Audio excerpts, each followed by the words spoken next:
समस्त को studio बेजेसार channel को स्वागत करुच्ची पे समस्त को स्वागत। आज वीडियो आम आलोचना करवा प्लस टू बोर्ड परीक्षा 2026 जो पे बोर्ड परीक्षा देवे प्लस टू परीक्षा पे पूरा पूरी फुल स्ट्राटेजी आम आलोचना करवा पे कहीं 2 मास रहा बुझीगला। तो आउ परीक्षा को पे 2 मास रहा तुम मानकर डिसेम्बर रु पे तुम मानकर इंटरनाल परीक्षा आरंभ होची डिसेम्बर 22 रु बुझीगला। तो डिसेम्बर 22 रु जदि तुम मानकर पिला माने इंटरनाल परीक्षा आरंभ हो जाउची तो पिला माने पचारचंती जे सर आमे किछि पढिनु बुझीगला। तो लागुची मु किछि पढिनी किंतु केमिति पढिले 80% बा 85% मार्क आमे सिक्योर करि परिबु से विषय रे सर टिके स्ट्रेटजी आनंतु बुझीगला। तो पूरा पूरी आमे आलोचना करिवा पिला माने जदि किछि पढिन तो एमिति तुम माने को ट्रिक कहबी बा टिप्स मध्य देवी पिला माने जाफल कि ये जो 2 मास रहा ना 2 मास जो रहा पिला माने जदि भल भाव में 2 मास को यूटिलाइज कर देन 80% मार्क कौन पिला माने 85% मार्क मध्य रही पार लैपटॉप बाबद को तुम माने मध्य 30,000 टंका पाई परिबो जदि यही भली स्ट्रेटजी की फॉलो करिवो बुझीगला। तो प्रथम पॉइंट होची पिला माने पूरा मन ध्यान देकी सुनिबा पिला माने एवं डेडिकेटली जदि पिला माने प्लस टू बोर्ड परीक्षा पई पढ़ापढ़ी करबा चाहउचंती देन चैनल को एबे सब्सक्राइब करिकी ऑल नोटिफिकेशन ऑन कर दियंतु एवं समस्त सांग साथी मानन को पिला माने शेयर कर दियंतु। सिलेक्शन प्रश्न ऑलरेडी पिला माने अपलोड होची एवं साइंस कॉमर्स पिला मानन को मध्य शेयर करंतु पिला माने ई चैनल कहीं तांकर मध्य सिलेक्शन प्रश्न गुडी को ऑलरेडी पिला माने प्रस्तुत चलीची आ किछि दिन मध्य रे तांकर सिलेक्शन प्रश्न कंप्लीट हो जिवो। बायोलॉजी फिजिक्स केमिस्ट्री कॉमर्स जो अकाउंटिंग बिजनेस मैनेजमेंट सबूर सिलेक्शन पिला माने एही चैनल रे प्रोवाइड करा जिवो तेणु समस्त सांगसाथी मानन को पिला माने शेयर कर देंतु बुझिला। तो जमारू सेल्फिश हबो नाही। तो चलतु आम आलोचना करवा बेसी न डरिकी आमर विषय वस्तु उपरे। तो प्रथम पॉइंट होची पिला माने जदि तुम माने किछि पढ़िन ठीक अच्छी सिलेबस बुझीगला। तो सिलेबस जदि किछि जानिन ताने कौन कर ना जदि तुम माने सिलेबस जानिन तुम माने इंटरनाल परीक्षा रे जो सार मान को पचारिकी यूनिट 1 रो पिला माने तुम मानकर ऑलरेडी सबु विषय रो प्रश्न आसीबो यूनिट 1 रु इंटरनाल परीक्षा बुझीगला। तो इंटरनाल परीक्षा रे जो यूनिटा आसीबो तुम मानकर सपोज यूनिट 1 तुम माने आसीबो जानिचो से यूनिट 1 को पिला माने स्किप कर दबो बुझीगला। तो आउ जो तुम मानकर यूनिट 3 पिला माने यूनिट 4 एंड यूनिट 5 रहिला बुझीगला। तो एई तीनोटी यूनिट को भलो भाबरे जगी दबो तार जो पॉलिटिकल साइंस रो सिलेबस मध्य टिके देखि दबो बुझीगला। तो जदी सिलेबस देखि ना तान सिलेबस टिके देखि दबो जे यूनिट 3 यूनिट 4 यूनिट 5 रे कोन कोन रहिची बुझीगला। तो सिलेबस टिके पिला माने तुम माने सब विषय रे अल्प अल्प करी सिलेबस देखि दबो काहे कि तुम मानन ऊपर ऑलरेडी 2 मास समय तुम मानन हाथ रे अछि बुझीगला। तो सिलेबस देखि दबो।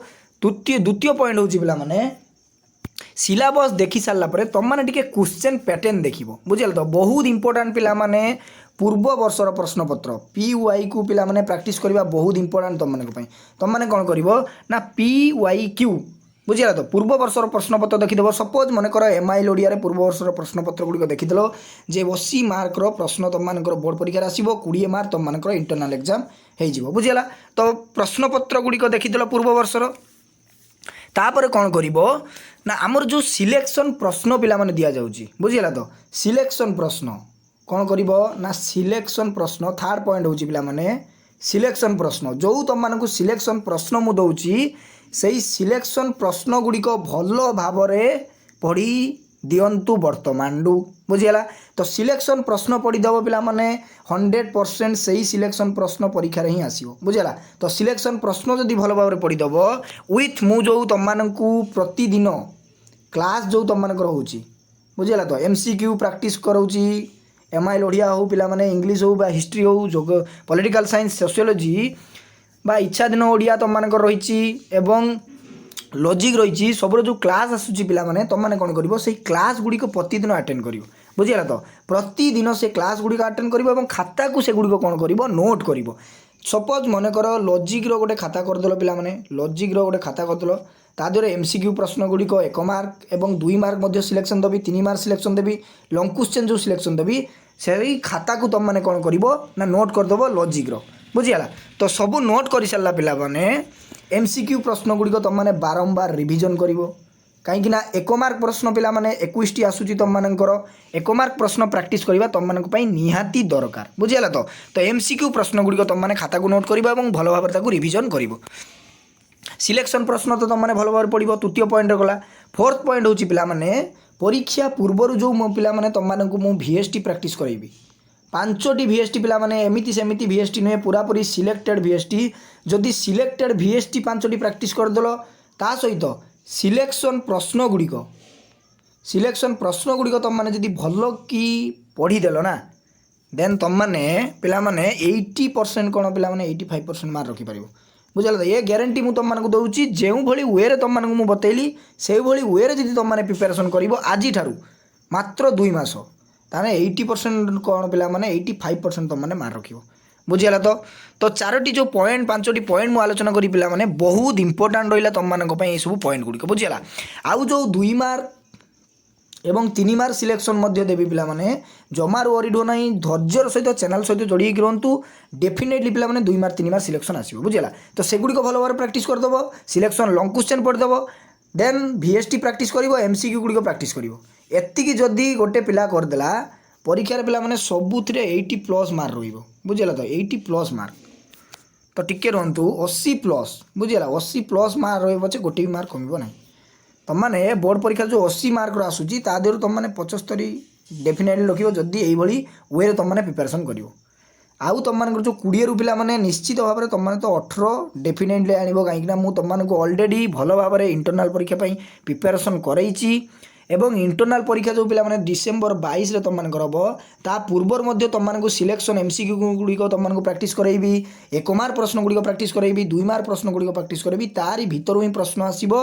तेणु इंटरनाल परीक्षा रे 20 ରୁ 20 आनिबा पई पिला माने चेष्टा करिवो तेबे जाई तुम मानकर बोर्ड परीक्षा रे डायरेक्टली 20 ରୁ 20 मार्क तुम मानकर मिसी जिवो बुझीगला। तो 80 ରୁ जेतिकी तुम माने रखिबो ता देहरु तुम मानकर काल सपोज मनकर तुम 75 रखिल देन